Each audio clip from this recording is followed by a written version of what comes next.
পাহাড় থেকে সমতল সব জায়গায় কোটা নয়, মেধাকে প্রাধান্য দেওয়া হবে বলে জানিয়েছেন বিএনপি চেয়ারম্যান তারেক রহমান। সকালে চট্টগ্রাম নগরীর একটি হোটেলে আয়োজিত ইউথ পলিসি সংলাপে কথা বলেন তিনি। জানান, দেশে 5 বছরে 50 কোটি গাছ লাগানোর পরিকল্পনা নিয়েছে বিএনপি। বন্যা জলাবদ্ধতা মোকাবেলায় 20,000 কিলোমিটার খাল খনন করা হবে বলেও জানিয়েছেন বিএনপি চেয়ারম্যান।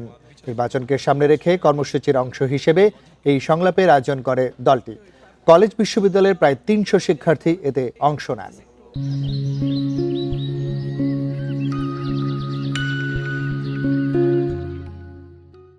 আন্দোলন যখন শুরু হলো 2024 সালে, এটা তো কোটা প্রথা বাতিল দিয়ে শুরু হয়েছে।